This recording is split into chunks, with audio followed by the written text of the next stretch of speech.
Hey everyone, Hadbo Prince Eric and welcome back to my channel. Now, in today's video I would like to discuss for close test 13.11 right now to see what's going on to it in this latest devblog for 3 occasions. Now, the first one is going to be the upcoming public test 13.11, which is during the update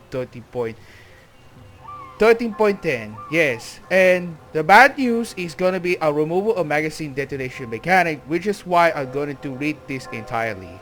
And for some, new ships will be coming in the close test 13.11 session.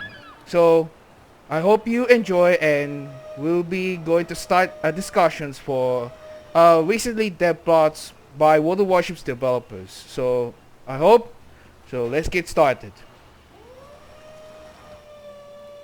Now, the first one is going for the Hamburg Dockyard, clan patrols, asymmetric battles, and more. The close test 13.11 was recently, the dev blog posted on October 24 about 7 AM in the morning, Philippine time. Green its captains, don't blink, because 13.11 will be here before you know it. Let's dive in and take a look at some of the content being added to the update, fresh off the press.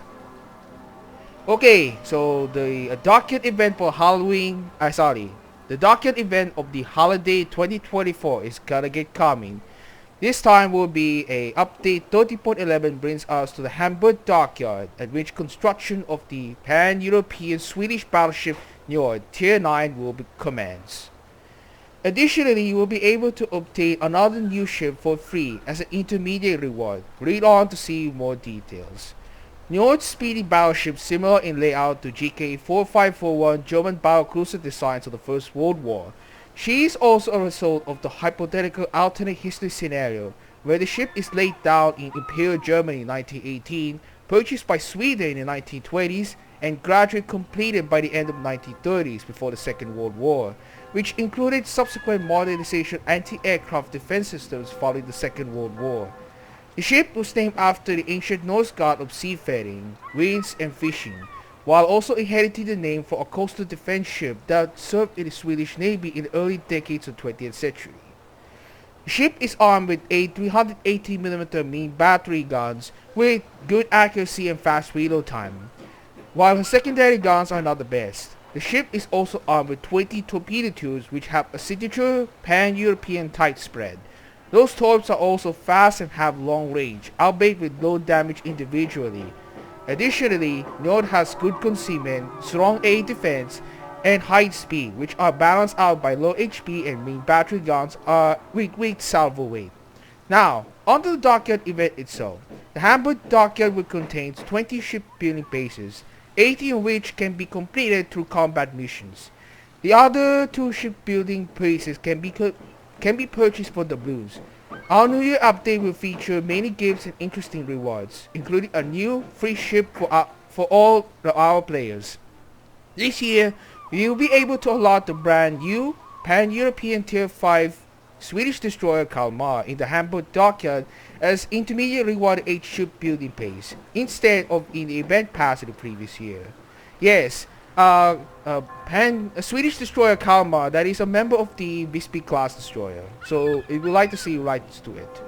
We're also ready now to show Kalmar in her permanent camouflage so far.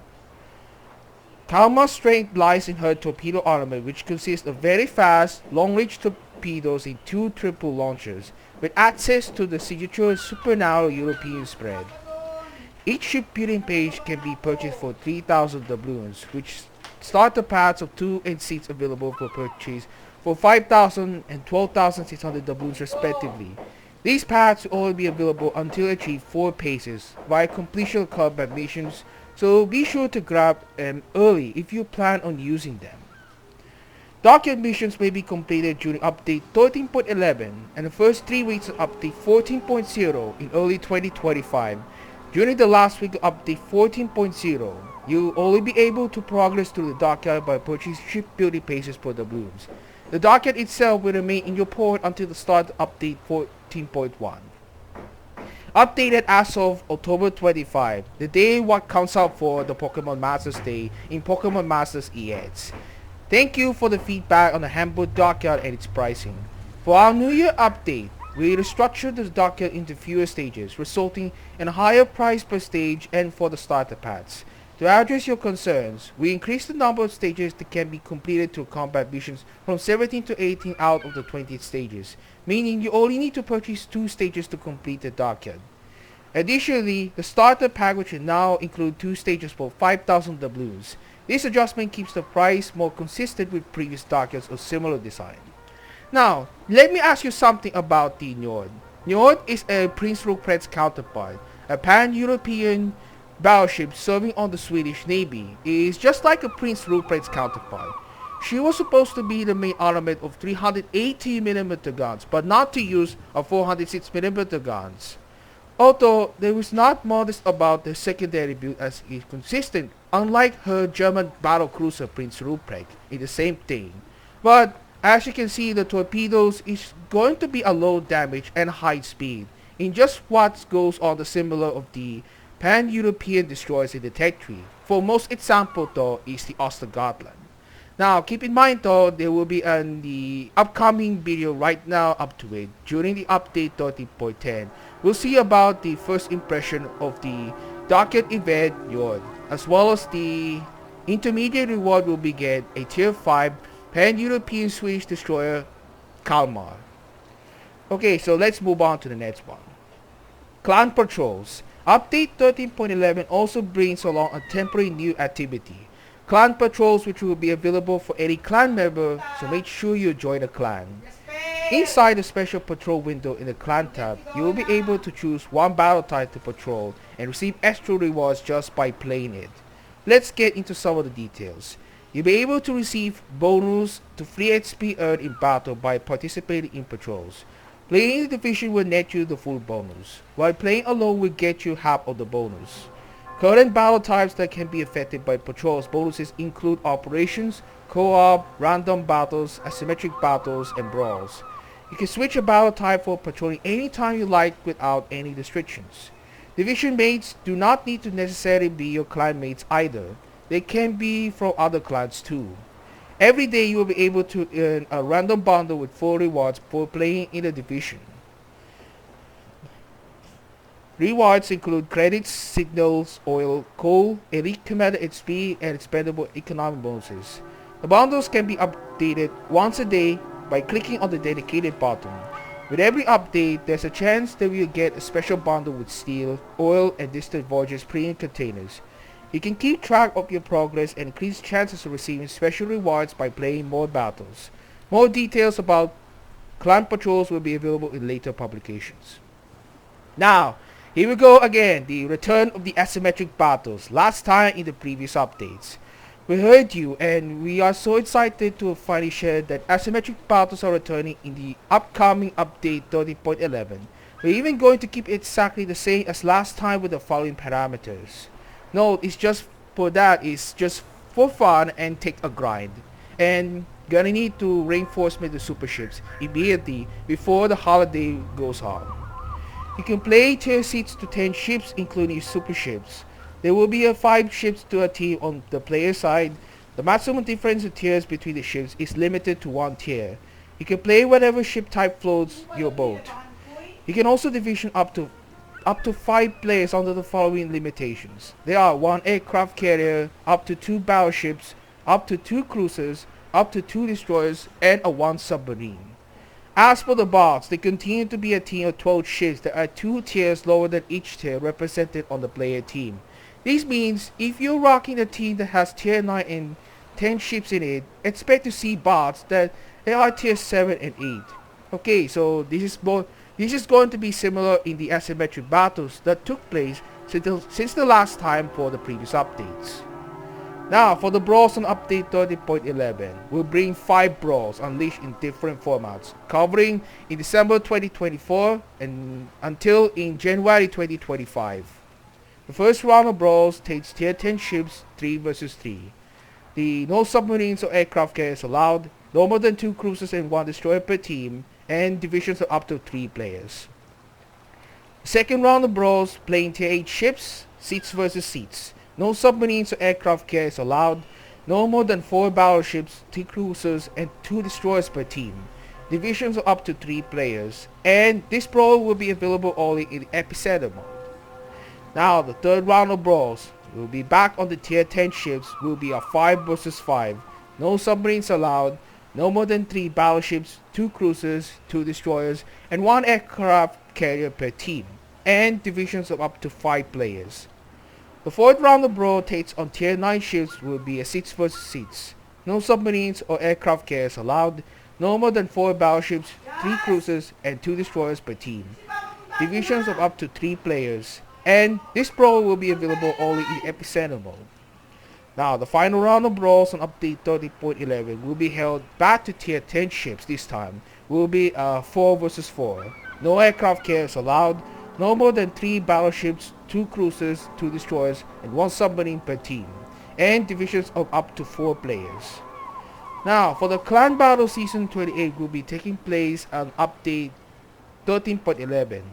The update 30.11 brings a new Clan Battle Season. There will be a format 7 versus 7 playing tier 10 ships including super ships. The Season 28 will begin with the following restrictions. Some of the general restrictions: only battleships, destroyers, and cruisers allowed, no more than 1 battleship per team, maximum 3 super ships per team allowed. Some restrictions on particular ships. They are Napoli, Petropavlovsk, Louisiana, and the Southern Nevsky, Commissar, and Hildebrand cannot be taken into battles. Limited the number of Kleber, Marceau, and Marseille. One team may not have more than 1 of these ships in total. Limited the number of Moskva, Stalingrad, and Des Moines. One team may not have more than 1 of these ships in total. Limited the number of Smola and Dansk. One team may not have more than 1 of these ships in total.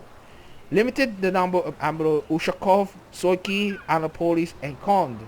One team may not have more than 1 of these ships in total. There are other maps of the following in the Clan Battle Season 28. We got a Nord, Hotspot, Islands of Ice, Land of Fire, Tears of the Desert, Shatter, and Northern Waters. And some other content additions in the upcoming update are the USS Archer Fish Black and the USS Archer Fish Patch. That's it for now. See you on the virtual seas, captains.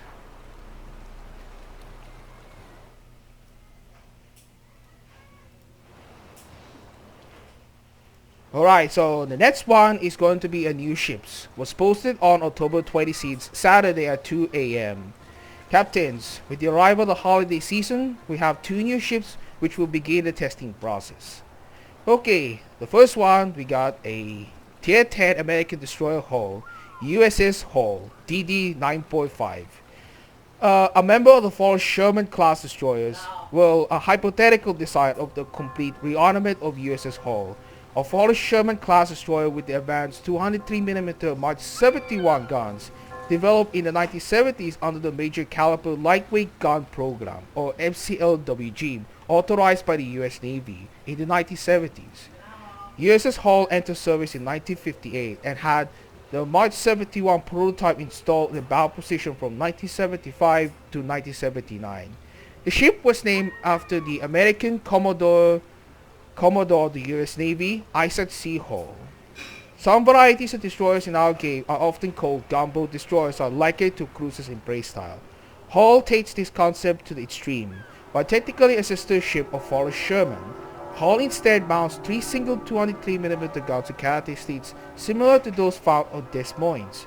While her damage per minute is meteor due to a small number of battles, the high fight chance and penetration of her HE shells will allow her to deal damage more reliably than her lower caliber peers. Additionally, improved ricochet angles will allow Hull to surprise enemy cruisers with dangerous AP salvos. While she does have access to long-range torpedoes, they are similar to those on fallen Sherman, and are extremely restricted in terms of launch arcs. When it comes to survivability, Hull's large size, poor concealment, and low speed will be significant drawbacks. However, she boasts access to an array of improved consumables, a repair party with increased healing, an engine boost with similar characteristics as those found on French destroyers, and improved defensive AFR similar to that found on American destroyers, which will help make up for her other shortcomings. In battle, Hull acts as a formidable second-line destroyer, while she will perform poorly in the role directing contesting capture points and enemy destroyers. Her main battery poses a significant threat to enemy ships, similar to LB. Hull will perform best when firing AP into the broadsides of unsuspecting enemies. The ship parameters on the hull, but much like its closer similar appearance like her sister ship for Sherman. Hit points is 24,900, armor plating 19mm, the main battery 3x1 203mm, the fighting range is 12.3 km. The HE shell damage 2,800, chances of crossfire 14%, initial velocity 899 meters per second. AP shell damage we got 4,900, as usually the same initial velocity like HE. Reload time will be 3 seconds, 180-degree turn time 6 seconds, maximum dispersion 107 meters, the sigma is going to be 2.0. The depth charges, maximum damage 5,100, number of charges will be 2, for bombs in the charge only 8, the reload time is 40 seconds. Torpedo tubes, 4x1, 533mm, but has same parameters like her sister ship, for Sherman. Maximum damage 17,900, 16.5 torpedo range, speed 66 knots, reload time 73 seconds, launcher 180-degree turn time 7.2 seconds, and torpedo detectability 1.4 km. Now, for the AA defense, 3x1, 203mm, and 2x2, 76.2mm. AA defense mid-range continuous damage per second 77, hit probability 100%, the action zone 4 km. Next, AA defense long range continuous damage per second 116, hit probability 100%, action zone will be 6.9 km. Number of explosions in the salvo will be 5, damage within explosion 2,240, action zone will be 3.5 to 6.9 km. The maximum speed 33.9 knots, turning circle radius 680 meters, rudder shift time 5.3 seconds, surface detectability 8 km, air detectability 3.8 km, and detectability after firing main guns to smoke 4.6 km. Now for consumables of hull, unlike her sister ship. The first slot will be damage control party will be unlimited charges, specialized repair teams, engine boost, and defensive air fire. But her sister ship does not have the defensive air fire, but instead of hydroacoustic surge. Specialized repair teams on her sister ship is not available for that though. All stats are listed without crew and upgrade modifiers. The stats are subject to change during the testing. Now for the next one, Italian Tier 9 light cruiser Ferrante Gonzaga. A hypothetical designer light cruiser with advanced 135mm dual-purpose guns that were under development in Italy in the late 1930s. The ship's hull and architecture are similar to those of the Duca degli Abruzzi class cruisers. Since the ship is an offshoot of the Condottieri cruisers line, it's named after Ferrante Gonzaga, the famous Italian condottiere of the 16th century. For fans of glass cannon light cruisers such as Colbert, Ferrante Gonzaga will feel like home. Armed with a main battery of 4 triple 135mm turrets and equipped with HE and SAP shells. Gonzaga is more than capable of dishing out the pain, but keep in mind that her main battery has a rather short fighting range. Additionally, she's armed with long-range and hard-hitting torpedoes, albeit with only 1 triple launcher per side and a long reload. Ferrante Gonzaga also boasts very good concealment for the cruiser and a formidable armory of consumables, and a soft smoke generator with extra charges, emergency engine power, and repair party will help make up for her short main battery range, poor armor, and small hit point pool. In terms of gameplay, Ferrante Gonzaga will act as an ambush predator, using her good concealment and high damage per minute to surprise and destroy enemy vessels. After launching an attack, a soft smoke generator and emergency engine power will allow her to make a quick escape and fade back into safe waters. Be aware of your consumable cooldowns and be cautious of enemy destroyers. If held spotted with no tools available, Ferrante will be sent to the bottom by enemy ships. Now, for the parameters of the Ferrante Gonzaga, the hit points is 34,100, armor plating 16mm, fire duration 30 seconds, torpedo protection 60%, the main battery 4x3 135mm, the fire range is 30.4 kilometers, HE shell damage 1950, the HE shell armor penetration 23mm, chances of crossfire 9%, and the initial velocity 875 meters per second. The SAP damage we got 3050. SAP shell armor penetration 38mm. Ano yun? Nag-recording ako! Bahala ka dyan! So, SAP initial velocity 875 meters per second. Real time 8.5 seconds, 180 degree turn time 9.5 seconds, maximum dispersion 125 meters, and sigma is going to be 2.05. Depth charges, maximum damage 3200, number of charges will be 2, bombs into charge 6, and the reload time 40 seconds. Now, for torpedo tubes 2x3 533mm, the maximum damage 20,433. Range is 10 kilometers. Speed 72 knots. Reload time 120 seconds. Launcher 180 degree turn time 7.2 seconds. And torpedo detectability 1.7 kilometers.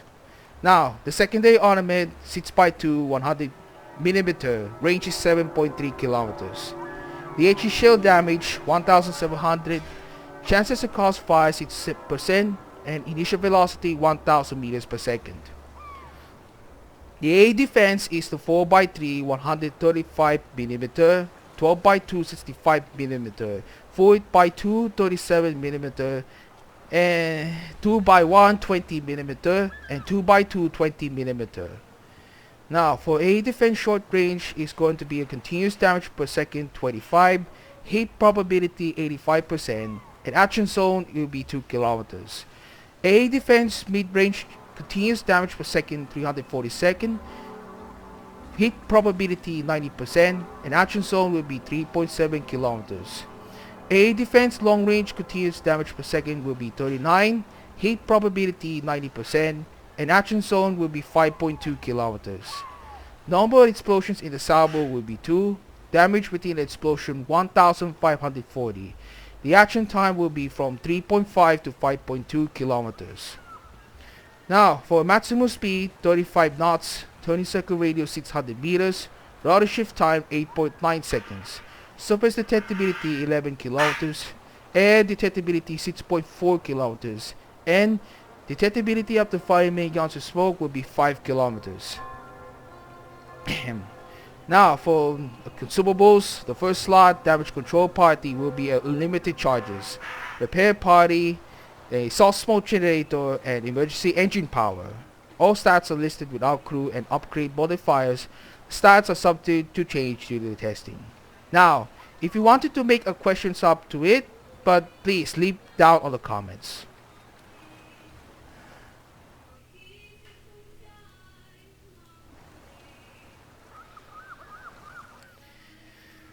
Now, the last one we're going to main topic situation is a removal of magazine detonation mechanic. Was posted on October 25 at about 2 a.m. which was a Never Watch World of Warships Twitch stream took place. Based on the feedback of you, community contributors and other volunteers, we have decided to change our stance on the magazine detonation mechanic and going to remove it from the game entirely, starting with update 30.11. As a result, we're making these additional charges with the start of the update. The Juliet Charlie signal will be removed from the game. It will be replaced with the Charlie Kilo signal once update 30.11 goes live. After removing Juliet Charlie signal, which provided protection from magazine detonation, we decided to replace it with a new signal which will provide a decent bonus and utility to all different ship types. Charlie Kilo will have the following stats. We got plus 5% ship HP, and 2.5% squadron HP. For all players who own Juliet Choice Signal once update 30.11 goes live, the full amount of the signal in the inventories will be replaced with Charlie Kilo signals at the ratio 1:1. The Juliet Charlie signal will also be removed from various different distribution sources like combat missions, containers, and others. Magazine Modification 1 upgrade will be removed also from the game, with everyone who owns this upgrade receiving 100% compensation in the credits. The India X-Ray and Juliet Whiskey Honor 1 signals currently have an effect that increases the risk of your ship's magazine detonating by 5%. These effects will be removed. Okay, so I have to give a reaction for about this removal of the magazine detonation mechanic so far. Well, it's gonna be unusual, but you know, it's gonna be a whole lot of fun of detonation compilation for some various YouTubers across the world, and I even know recognized Twitch streamers like Chaos Machine, Daniel Rusev, Free the Brain, and so many others. Well, it's gonna be missed that fun, but I hope we're gonna see make an attempt for a removal of the magazine detonation mechanics without further ado. So here it goes.